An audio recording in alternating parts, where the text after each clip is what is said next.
So here again, the white piece is your artboard, and the gray background is what's called the paste board. Those are non-printing items. One thing that is very useful if you are detail-oriented, like myself, if you click on View, there is an option here to show a grid. And if you click on that, you automatically get a grid that you can then start drawing on top of. So I like things to be aligned very particularly, so I tend to use a grid a lot. And there is a keyboard shortcut, which is Command apostrophe on a Mac or Control apostrophe on a PC. And if you click that, you can toggle between showing the grid on and off. Another thing I like to use is the ruler. So if you click on View and go down to Rulers, you can show your rulers, and this right here again just gives you the ability to measure things and to kind of line things up. What showing the rulers also does is it gives you the ability to create guidelines on the page. So if you click on the left-hand ruler and drag, you'll see this dotted line appears, and then when you let go, it creates a bright blue guideline. And this is a non-printing object. It's basically just there to help you line things up or, you know, arrange your page, essentially. And this is kind of a quirk. They lock by default, so if I wanted to move this, I have to go back into View, go to Guides, and unclick Lock Guides. And if you do that, then you're able to move your guides around. And then similar to the grid, you can toggle the visibility of the guides on and off with a shortcut, which is Command semicolon. So if you click that back and forth, you can toggle your guides on and off. Let's see. Right, and then I talked about how these are our tool panels on the left and the right side, and then this is our control panel. And really, the control panel is meant to has a lot of information about like location and aligning specific objects, and we'll get into that a little bit later. All right, let's see. Okay. Rachel emailed out a document to everybody, an EPS document. If you guys can go to your email and pick that up. I'm not going to save this. We'll go over saving towards the end. And it's called our raw atten.eps. So if you guys can open that in Illustrator, that'll give us some basics to start with.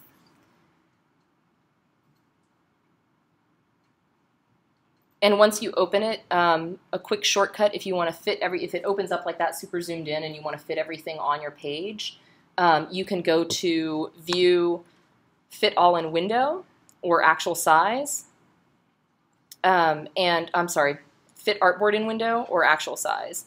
And again, the shortcuts, there's a Command O or a Command 1 for those shortcuts. We're going to start with the tool panel on the left. And the very first tool up here should already be selected, this dark black arrow. It's called the selection tool, or the, let's see, what does it say? Yeah, it should be the selection tool. Oh, it's not highlighting right now. Okay, and so this is basically how you select anything on your workspace. So if you go ahead and click this raw attenuation curve graphic, you're going to notice that when you click on it, there's actually a bunch of different objects that are all grouped together, and this is going to select everything in that grouped object group, essentially. Now, if you click and hold, that's when you can move things around, right? So you can try that.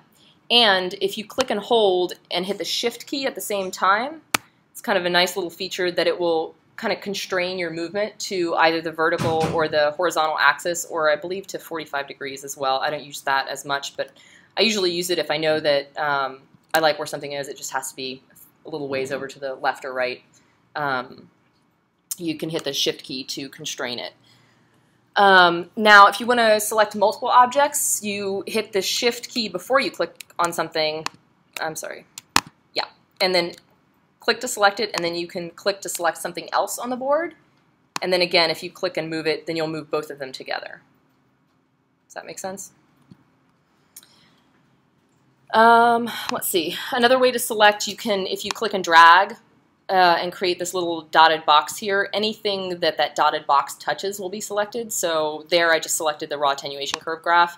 Now if I make that bigger, then I've selected that plus the line. I can select everything right here too. So Another little shortcut, if you do want to select everything on your board, if you hit Command A, that will select everything on your board. And there's something, I'm going to zoom out here, there's a little item over here, let me delete that.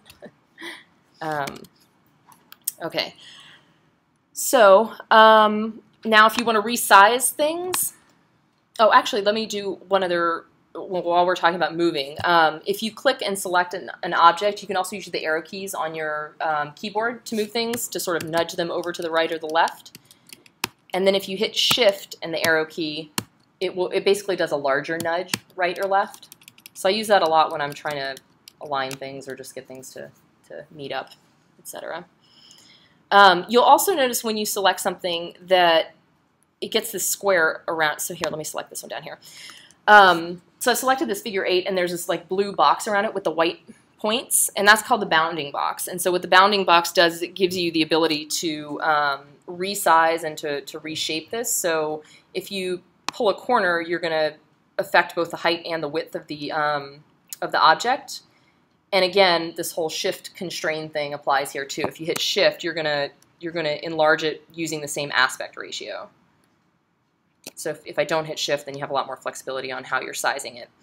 The other piece is on the top, bottom, and the two sides, you can click on this middle little white box, and that's going to just affect the length, and same thing with the width, and then the corner as well. We talked about that. And let's see. Yeah. Oh, another item, if you click to select something and then if you hover over by the corner, this is kind of a neat little trick, you'll get this curved arrow right here. And if you click and drag, that allows you to rotate your object really quickly. And same thing applies with the Shift. If you hit Shift while you're doing that, it'll constrain your rotation to 45-degree angles. So this is really useful if you want to flip something upside down and you don't want to futz to make sure, because if you do it without clicking Shift, I'm not really sure if that's completely upside down or not. So the Shift click helps. Oh, also, the curved arrow, just select an object and then hover around the corner. Also, I forgot to say, possibly the most useful keyboard command is Command Z, which is undo, which I use so much. And also the nice thing about Illustrator is that there is an unlimited undo in the newer version, so you can undo until you go back to the very beginning of your document if you need to. So it has been very useful. And then to redo something, let's say you accidentally undo something, you can Shift Command Z, so that will redo what you just did. And there's also an unlimited redo until you get to basically the last point in your document. So let's see. Now I showed you how to scale and rotate using the selection tool and your keyboard. If you go over to your toolbox, there actually are tools that will help you do this as well. If you click on this little round tool with the arrow, actually double click on it, then whatever item you have selected, it gives you a dialog box, and you just have a little bit more control here. So let's say you knew you wanted to rotate something by 12.5 degrees. You can go ahead and type that in here. You can preview it, which shows you what it's going to look like without actually committing the change, which is really useful as well. So if you say, oh, nope, I need it to be 30 degrees, then you can tab out of that, and it'll actually preview as well. And then you can hit OK to commit the change or just cancel. Oh, and then the other thing, actually just noticed that. Let's say you do 30 degrees. You can also commit it to a copy of the object. So I'm trying to think of when this is useful. Let's say you have a line and you're trying to create maybe an axis, right? So you can, oh, let's do this right now, actually. Let's grab this yellow line. Everybody select your yellow line and then double click on the rotate tool. You'll get your dialog box.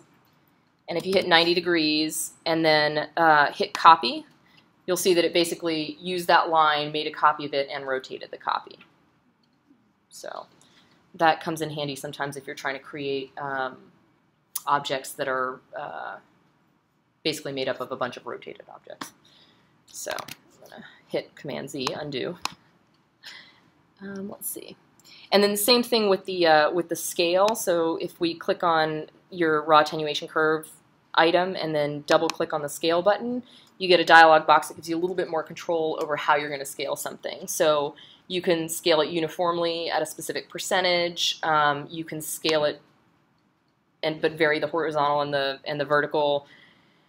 And we won't worry about this stuff down here just yet. So, okay.